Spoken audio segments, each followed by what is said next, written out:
I've moved out, so your house is gone. It must be tough without a place to call home, my mother-in-law said happily on the phone. I just responded with a quiet, She continued, enjoy your life in your new home. I replied, yes, thank you, and please never come back to my house. After all, you'll be getting a divorce. Then she hung up. I stood at the airport, feeling not angry, but happy. I clenched my fist in a small victory and walked home feeling light. My name is Emma. My husband, David, had to go work abroad soon after we got married, so we had to live apart for a short while. David and I had been dating for 5 years before we got married, and we had lived together too. We trusted each other a lot because of our long relationship.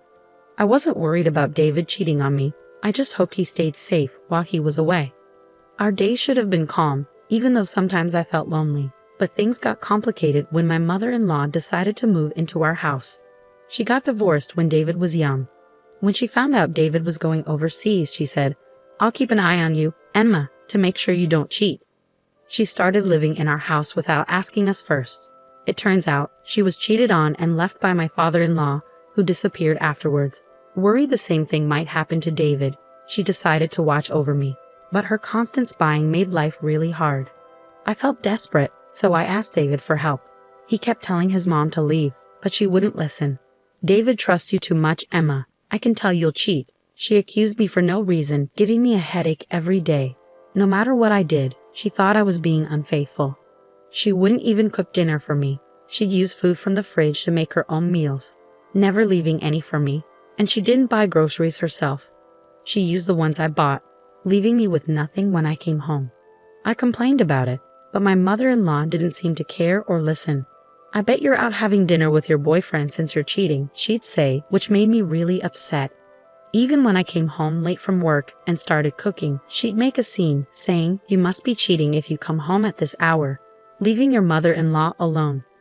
During my busy work times when I often came home late, she'd always accuse me of cheating. It stressed me out so much that I felt sick. Please, I'm begging you, just leave. I'm not cheating. I really love David, I told her. David, who was too busy to come back to the US, tried his best to get his mother to leave, but her response was disheartening. So you want me to leave that badly? You must be cheating after all, she said. At that point, I could only sigh. On my day off, I went out to meet a friend, and once again my mother-in-law accused me of cheating. She was determined to catch me in the act and clumsily tried to follow me. She hid behind lampposts and her house's brick wall, trying to stay out of sight. I just ignored her and went on with my plans. I met up with my friend at a cafe, grumbling quietly so my mother-in-law wouldn't hear. Suddenly, I saw flashes of light. She was taking pictures of me.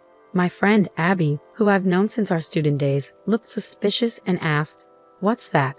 Abby, being tough, started to get up, saying, "Should I say something to her?" But I quickly convinced her to stay seated. No, please stay, Abby."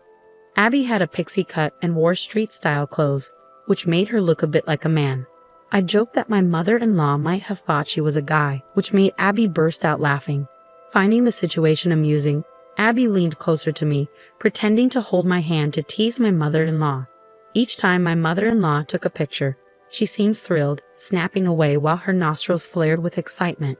It was so ridiculous that I couldn't help but laugh along. After witnessing my mother-in-law's silly antics, I felt relieved and went shopping with Abby before we said goodbye. But as expected, my mother-in-law followed me home, hiding behind lampposts and walls just like before. Sometimes I'd play a quick game of red light, green light with her, and she'd scurry off to hide. It was amusing, and I found myself joining in her ridiculous game. I couldn't help but think how foolish she was to believe that I didn't notice her following me. When I got home and started taking off my shoes, she rushed in excitedly. If she was tailing me, she could have at least waited a bit before coming back. I was surprised when she showed me a disposable camera. "Emma, I finally caught proof of your cheating. I'm going to send these to David, so get ready." "Oh really? Good luck with that," I said casually, which she didn't like.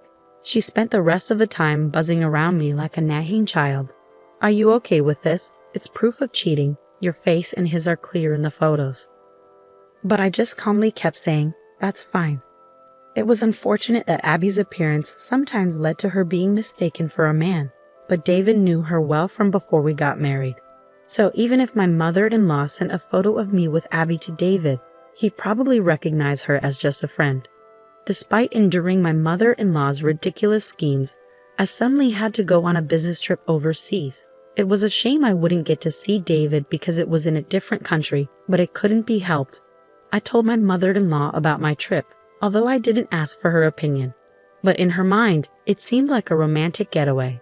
As I got ready for my trip, my mother-in-law smirked and said, "It'll be a big problem if you come back pregnant from your romantic getaway. David hasn't seen you in a while, so it won't be easy to pretend the baby is his." Her distasteful thoughts made it pointless to argue back.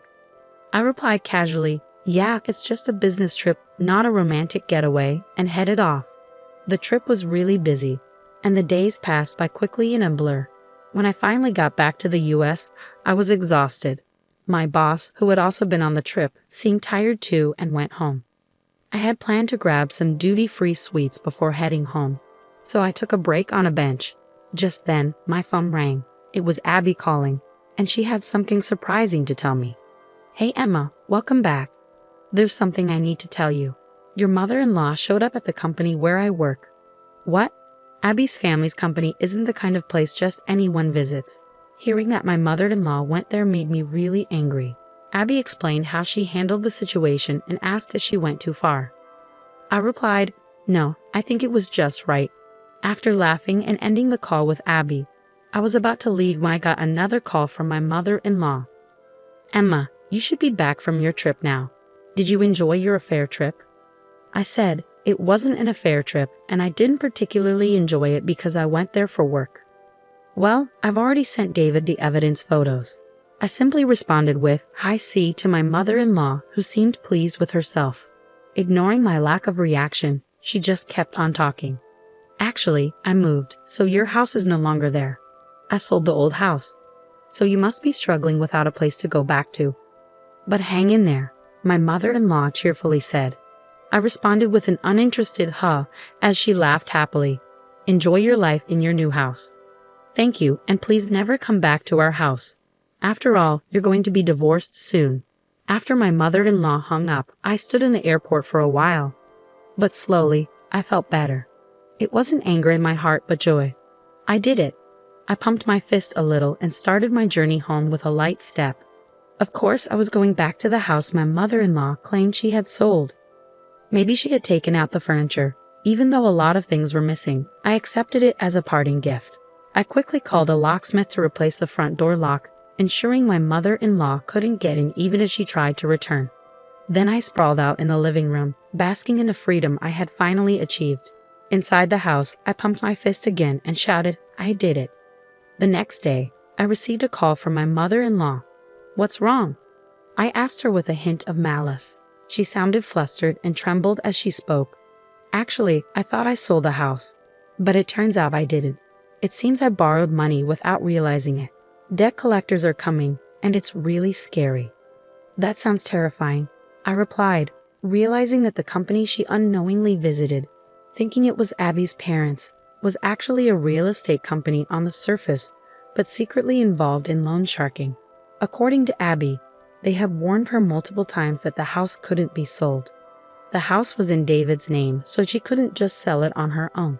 After being rejected by all the real estate agencies she approached, she ended up at the company run by Abby's parents. Desperate to sell the house, they gave her a promissory note to sign, without her realizing the true implications. The document obligated her to repay a large debt, with the daunting requirement of $1,000 to be paid every day. She managed to pay off the debt collectors for today, but she didn't have the means to come up with that amount every day from tomorrow onwards. So she came to me in tears, pleading, "Please, Emma, you have to help me. The debt collectors have been pounding at my door since dawn. It's terrifying. I can't sleep well, and I don't have much money. I used the borrowed money to buy a new house, so I don't have any savings left. How about this? Please transfer $10,000 to my account every week until I've paid off the debt." But honestly, do you think there will ever be a day when we can pay off this company's debt? Even if we combine my income with David's, it's impossible to come up with that much money every week. I'm sorry, but your only option is to work hard and earn it yourself. What? Like there's a job out there where I can make $1,000 every day.